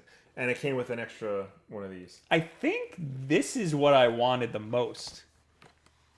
So this is a USB-C charger. Yeah. It's an aftermarket one. I don't recommend using aftermarket ones. But I think this is made specifically for the Switch. Oh. So this might be... I'm going to have to try this to see if it's worth a shot. Hopefully it doesn't break my Switch. Oh, it also comes with a dock. That's the big deal there. Give me that. Okay. This is the big deal right here. This is from Skull & Co., I believe. I'll read the back. Does it say it on the back? Yeah, Skull & Co. Okay, so zoom in on this guy here. So this is a cool dock. You push it and it pops up. Oh. So it's more portable. So you take it around. Oh, it's got all the things here. Now, everybody's all up in arms because on version 5.0 of the Switch software, docks brick switches now. Yes. So this is a big risk using something like this, but I'd imagine that it's fine. Especially with an aftermarket charger, I'd be a little weary, but I'm going to have to test it out and see if it works. So buyer beware, but the whole sell of this thing is that it's compact and you push it and it pops up to hold the Switch in it. That's pretty cool. Okay, now this next one. All right. I have a feeling I'm going to be making a video on this. Zoom out. You might want to zoom out and then zoom back in. This is a fight stick that is very poorly packaged. My God. Who's the fight stick from? Excuse me? Who sent the fight stick? It's by Mixbox. This is a very custom fight. It's also very expensive. Oh, it's got WASD on it. Yes, this is a very weird fight stick. It is packaged very poorly, especially for an expensive fight stick. You know, I'm not taking this out of the package. You get the idea. Yeah. I'm going to probably make a video on this. It's got the Switch buttons, but it's got WASD instead of where a joystick would be. Yeah. Which WASD is the worst part about PC gaming. Yeah. Because it's you don't get a full range of movement. Right. But for fighting games where you only do down directional and right and all that stuff, you know, this is perfect. So I know we've talked about it on the show, but there exists a Melee fight stick that is all buttons. The D-pad, the C-sticks, everything. Yes. It's like this big, and there was a lot of controversy over whether or not a fight stick like that would be allowed in tournament. Right. This reminds me a lot of that because you can just basically like do this, and you're a lot faster. Yes. Oh, there's buttons on the back too. Damn. Oh, don't worry, it's fake. And the side. Okay, so there's 4 buttons on the back. Yeah. 3 on the side. This is crazy. So I'll probably make a video on this or something. The horrendous packing job, Mixbox. I think Spawn Wave put up a video today on it. Yeah. So they got one. So I'm futzing around with this shell. Yeah. And I realize it's got different kinds of grips. It's got one kind of grip with an extra extra finger rest, and one that doesn't have one. That's pretty cool. Yeah. So, you can rest it this way. Well, that's yours. Take it home and play with it. I will play with it and report back next week. Remind him. Turn on my Switch for the first time in like 2 weeks. Remind him. Yeah. Sonic Mania Plus comes out next week. Yes, I really want to get that. It's 1027 says, "Oh snap! The Mixbox fight stick. That's the only thing I can play Street Fighter on. I'm gonna have to get a fighting game in order to test this thing out." Yeah. Well, there's Ultra Street Fighter. There's the Anniversary Street Fighter, Pokken Tournament. Ooh, I should get Pokken Tournament.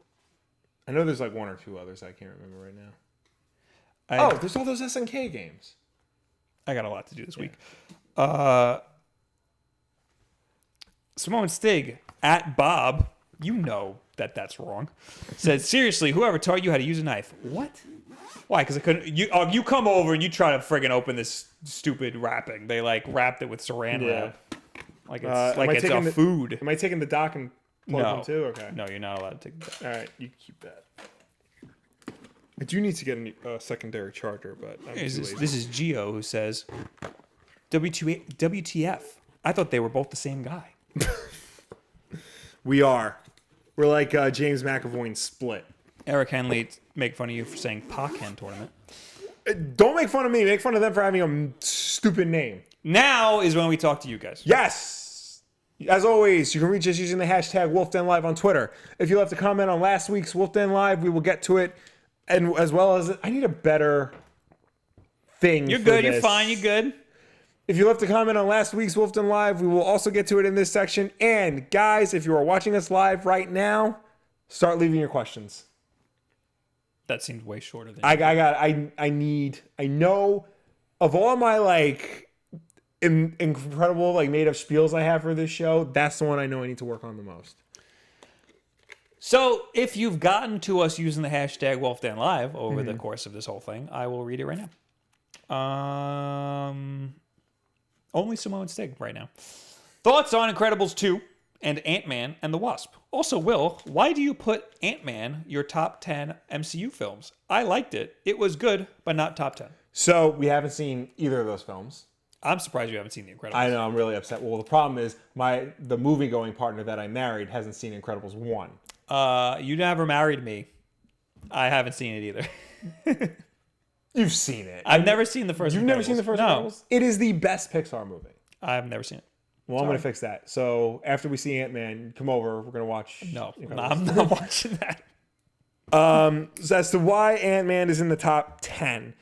At the time it came out, it was the most different MCU movie. It was an actual comedy. It wasn't a superhero film that happened to be funny.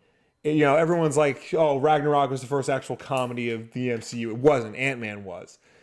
And yes, Edgar Wright left the movie, but you can still see a lot of Edgar Wright's fingerprints all over it. The way certain transitions work, the way certain things are cut, it still feels like an Edgar Wright movie. It feels like somebody trying to do an Edgar Wright movie, but doing it well enough.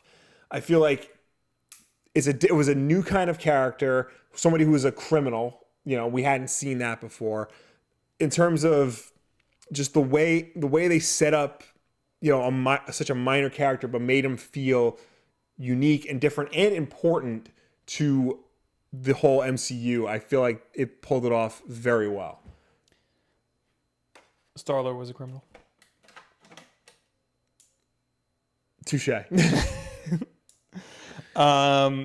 don't think it was that good. I think it's good. I put it in my top 10. Also, yeah, we haven't seen any of those movies. Sorry about that. Sorry about it. But we will be seeing Ant-Man and the Wasp tomorrow. I don't know what's going to happen with my Twitch stream tomorrow. Yeah. But movie's at 6:30. It's like 2 whatever hours, so. Yeah. So maybe after. I don't know. We'll see. Now we will read comments from last week's Wulff Den Live. Yeah. So if you're listening to this now, you can comment on the YouTube video and we will answer it in the following week. Yes. Just like Asia did, she said, you guys deserve way more subscribers. Thank you. Thank you. We do. Also, Fred notes, he wrote the date and says, does that make this Slurpee Day? Yes. Yes. Today is 7-Eleven. Also known as avoid 7-Eleven at all costs because it's probably going to be very busy. Also, don't have their iced tea that's flavored with maple syrup. Sounds like a good idea. Mm-hmm. Not a good idea. Also, don't have their iced coffee. It's very bad. It used to be good. I used to get their regular coffee is great. I used to get their iced coffee. I don't know what I had. I had their iced coffee. I was just like, no. I know what you had. Diarrhea. Probably. Iced coffee just does that. Yeah. Josh says, I see Bob is going for the fabulous and fabled Lord Farquaad look. You don't know who that is. Shrek? Yep. Yeah, I don't appreciate it. Retro Workshop, just MCU, 20 films in total. I guess Ant-Man is 10th or 11th or something since half of the MCU films are bad. Okay, no. Yeah. Also, some of the MCU TV shows are better than Ant-Man, even more so if he means Ant-Man 2, which is not as good as the first. We definitely didn't see it last week. If you mean just Marvel films, then it's 20th. Since there are so many good Marvel... Whoa. Oh, such as the X-Men films. Okay, I see what he's saying. I completely disagree with almost everything that you said. Yeah, pretty much. I mean, normally nowadays when people talk about Marvel films, they mean the MCU. Yeah. It's like anything that came before that doesn't count. TV, maybe Daredevil and Jessica Jones is better than Ant-Man. That's about it. Agents of S.H.I.E.L.D. is not good. I rip on Ant-Man saying it's not that Yeah. good, but it's not that. I don't personally think it's that good as an MCU movie. However, every MCU movie is great. Yes. So even though I don't think Ant-Man is that good compared to the other ones, I still think it's a good movie. Yeah. You know, don't get me wrong. It doesn't suck. Yeah. I don't think there is an MCU movie that sucks. Even the Thor movies. Yeah, even the ones that like suck are still like pretty good. Yeah. Eric says, I kind of feel like a new 3DS wouldn't survive without Pokemon. That's a good point. Yeah. I agree. I think that I don't know. Maybe the Pokemon company knows something that we don't. That's why they're releasing everything on the Switch now. At first I think a new 3DS would be fine, but eventually you're going to want a real mainline Pokemon game on it, and when it doesn't come, that's not going to be good for the system. Fred told me he pulled 7, but I only see 5. Anyway, the last one, Joe says, I still think a completely separate, and he spelled completely very weirdly, separate handheld from the Switch now would be a bad idea. It would just confuse consumers. Should I purchase the, quote, more handheld or the, quote, least handheld? How are they going to decide what games goes to each platform? Like, what's going to happen with Pokemon? Besides, are they going to make a completely different platform just for kids instead of making the one they have more accessible to kids? You know what could help if they want to put out like a new handheld and have the Switch out at the same time? Just a B side of the Switch? A unified account system. Oh. Like a real one. Like if I buy a game on the Switch, as long as it's not the Breath of the Wild or Doom or something like that, I can play it on the 3DS. I think it would behoove them to do a 2DS situation. Yeah. For the Switch, where it's a smaller Switch that is only portable. Yeah. You can't dock it. And then a unified account system would be great. Yeah. Then if you want, you play your regular Switch at home, then you have the other one to take with you. I think with Switch Online, we're definitely going to get an upgraded account system. I don't know if it'll be a unified account system, but an upgraded account system for sure. Mm-hmm. And now we are in the chat. Now we are talking to you guys live right now. So leave us your questions, make them good. Yeah. We won't read any garbage ones. Yeah. Smoke Jaguar, the original Thor movie, is one of my favorite MCU films. Mine too. What? Yes. I did a whole video on this when Ragnarok came out. I thought everybody hates that one. No, everybody hates Thor the Dark World. The two Thors are at the bottom of my list. The original Thor, I think, is great, mostly because of Kenneth Branagh's directing. I feel like he was the perfect director to bring Thor to the big screen, and he did everything I wanted Kenneth Branagh to do with Thor. Right. I think Heimdall is one of the best MCU characters. Yes. He's great. BLC, what do you think about Octopath Traveler? That comes out this week, Will. Yes, the demo, I think, happened already. I didn't play it. I could not care less about Octopath Traveler. Not my cup of tea. Not going to play it. Yeah. However, Captain Toad comes out this week, and that's what we're streaming on Sunday. There you go.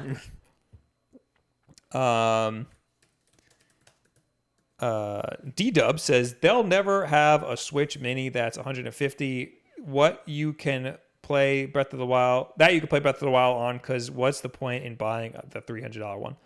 I don't think anybody said 150. Did somebody say 150? Wait, for what? Like if they make another Switch, like a cheaper Switch, like a 2DS. Right. Well, because what's the dock? 90? Yes. So 300 minus 90. Oh, in Japan they released a dockless Switch for 250. Yes. American. Yeah. So, yeah, I think 200. I think they can release, if they want to do a purely portable Switch. 200 is a reasonable price point. And then it can go down from there. Yeah. Mark Murphy, Will, what is your oldest comic that you have? The oldest comic that I have from dating back to when I was a kid is probably, and I had to look this up, Batman 472, part 1 of the Idiot Root story, which is very good. But the oldest comic I have at all is Amazing Spider-Man 33, the one where he lifts the big thing off of him that I talked about in my video today in memory of Steve Ditko. Yes. Watch that. At this point, you didn't mention my original Ditko. I thought you were going to mention I that. was, but as I was writing it, It just doesn't make sense to yeah, fit it in. didn't make sense to fit in. I did want to bring up, though, that he worked on Indiana Jones, and the picture I found actually says his name at the bottom. So that's why I went with that. Mikey Joe, why do you know how to pronounce Guillermo? Wow, I didn't do it right. Why do you know how to pronounce Guillermo? I can't do it. I'm having a stroke. Call the police. Guillermo del Toro. Yeah, Why do we know? Guillermo del Toro. Yes, that's how you pronounce his name. Now you're trying too hard. I don't know. I heard it a million times. Yeah, he says it. He introduces himself. My name is Guillermo del Toro. I direct the Hellboy films, and I did the movie where the woman fucks the fish monster. We got a super chat, but before we talk about the super chat, Will, I forgot to do, and nobody reminded me, but I reminded myself, the tweet of the week. Tweet of the week! Tweet of the week! Tweet of the week! This one is from none other than Pitbull. I know what this is. Somebody tweeted at Pitbull. This guy's name is Big Eyebrows, Big Ambitions. And he said, "Hey, Pitbull, is this okay?" And it's a picture from, it's a screenshot from Pokemon Go. He captured the shiny, not shiny, no. Is it shiny? The one with the Squirtle with the sunglasses. Squirrel with the sunglasses, and it just says, he named it Mr. Worldwide. Yeah. And Pitbull quote tweeted it and wrote, "Dale." It's not what he wrote, but yeah. Yes, it is. Dale. Dale. Dale. Oh, yeah. What does that mean? I'm looking it up now. I didn't know it was Spanish. I was like, what is that? I guess that probably means like cool or something. Yeah. Go ahead. Oh, I thought he just wrote Dale. No. I was like, why is this? All right, well, we got Pitbull's blessing, so that's good. Also, we got a $2 super chat from Burgundy Burnout. $5 super chat. Oh my God, I'm so sorry. I'm devaluing you. Yeah, they just discovered a black granite sarcophagus. They said it's likely Alexander the Great. My money is on Doomslayer. Oh my God. I hope it is. I should have. So in Pokemon Go, I named my Magikarp Raining Death. Yeah. But I spelled raining. I wanted to spell it like, like raining death, like with EI. Oh, like a king rain? Yeah. Yeah. But I forgot the G. And then when I got called out, and then I added the G, and it was over the character limit. So now it's Raining Fury. But I kind of want to make it Doomslayer. It's just a Magikarp flapping around on the floor. Scott says, "Are you there, Bob? It's me, Scott." Hi, I'm here. We got a hashtag Wulff Den Live from IlDog13. Bob, what time do you go live on Twitch? Usually 11:30. Yeah. So that's YouTube. That's twitch.tv/Bob Wulff. We'll say it again at the end of this. And then there's also twitch.tv/Wulff Den, which will happen sometime tomorrow. I don't know when. I got a lot of things on my plate. Yeah. Back off.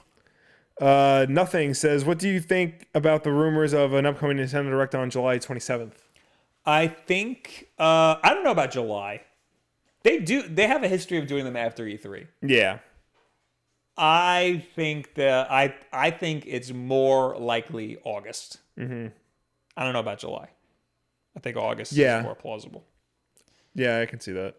And you know what? Every time we try to predict what Nintendo's doing, Nintendo does their own thing. Exactly. So I'm not even going to bother. Yeah, don't do that. Viper says, "Hey, the fish sex movie got him an Oscar." It did. Look, I'm not knocking The Shape of Water. I'm just pretty sure that's what he said to describe the movie. I just got this.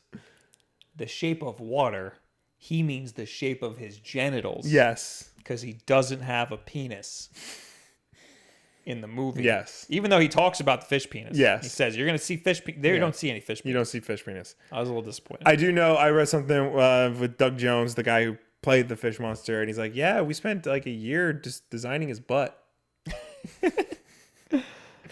I'm going to read like one or two more. D-Dub, Bob, how many levels in Toad Treasure Tracker? Like 50 or 100? Dude, I have no friggin' idea. I'll come to the stream on Sunday and you'll see. Yeah. Luke says, do you guys have any other siblings? Yes, the guy in the Dollar Shave Club commercial. Yes. You can click on the link in the description to watch it. No, we don't. No. Except for the one in the attic. Yeah, we don't talk about him. Luca, GameCube games officially on Switch. Ever going to happen? Yes. Yes. I don't know when. It sounds like it's going to be a while. Yeah. I'm beginning to think the Switch is going to be a long-lasting system. So, like, average console lasts about 5 years. I feel like this is going to last a lot longer than that. The way Nintendo's like slowly rolling everything out. Yeah. This is the next console generation, the Switch. Yeah. It came out in the middle of the console generation. Yeah. So, I think that we've got, Nintendo's usually behind a console generation. But Yeah. this time they jumped ahead. So it's going to be around a while. That's what I'm trying to say. But it's also going to sell a lot of units. So,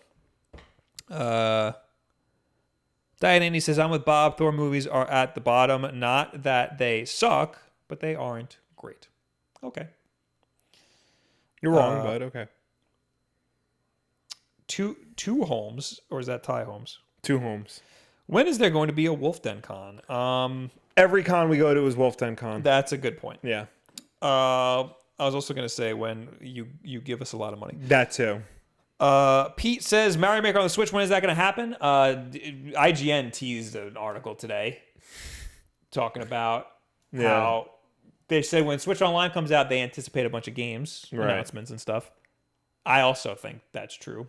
They said that's a great time for Mario Maker, and I said, "Holy crap! Yeah, that don't is a great time don't do for this Mario to me." Maker. Chris BX, do you think Overwatch? No, because they would have said it by now. Oh, I thought he was just. I'm assuming he means Overwatch on the Switch because that's what everybody Yes. wants. I was just gonna say I think about Overwatch sometimes. Yeah. I would love Overwatch on the Switch, but I don't think it's happening. Yeah, I don't think so either. I'm good. Nick and Gina T. Hi, Bob and Will. Hi. And goodbye. Thank you guys for joining us. Thank you for tuning in. Thank you for watching us. Thank you for chatting with us. As always, Wulff Den Live is every single Wednesday night at 9 p.m. Eastern right here on youtube.com/WulffDen. If you can't make the show for whatever reason, we always put this up again on Thursday as an archive version for you to watch on demand whenever you want. If you prefer to listen to us rather than watch us, you can do so. We are on Apple Podcasts, SoundCloud, Google Play, and Stitcher as an audio podcast. And if you listen to us on any of those platforms, be sure to subscribe, rate us, and review us because that helps us with placement on those respective stores. That speech I have down pat. Christy Robinson, very important question last minute. Not video related, but question. What are your favorite sandwiches? I like a good breakfast sandwich. I'm a basic bitch. I like your ham, turkey, lettuce, and tomato. That's a damn good. Yeah. Put some cheese on that. Put some bacon on it. Bacon on any sandwich makes it a better sandwich. And get your sauces out of here. Sauces, Condiments, go away. Condiments. If you're a restaurant or a sandwich maker, do not assume that your customer wants a sauce on the sandwich already. Yes. Yes. Some people, if you want mustard on your sandwich, that's one thing. Ask them or have it off to the side. That gives me menu anxiety. Yeah. Like everything has sauce, and I'm like, I don't want it. I'm a very picky eater, and I always ask for know this and know that. If there's like any sauce on, usually what I'll do is I'll take it off myself because I don't want to like annoy the guy and potentially risk screwing up his order. If there's any sauce on it, I have to ask for none of that on there. See, I don't mind sauces that much. I've talked about this during a live stream. Apparently, people don't like when I call them sauces. They're sauces. Yeah. Condiments. They're sauces. They annihilate it with sauce. They do. When they put sauce on it, it's annihilated with sauce. Just give me a little bit of sauce. Yeah. If I want ketchup, I want a little bit of ketchup. I don't want mayo. No. But if you're gonna put it on there, a little bit. Also, I'm not gonna complain. Also, every fast food restaurant that's not on Long Island, do not put mustard on your hamburgers. Yeah. Your you're a crazy person. Yeah. You're insane. Ketchup is fine. Do not put mustard on your hamburgers. You're a psychopath. You're if you put mustard on your hamburger. sadist.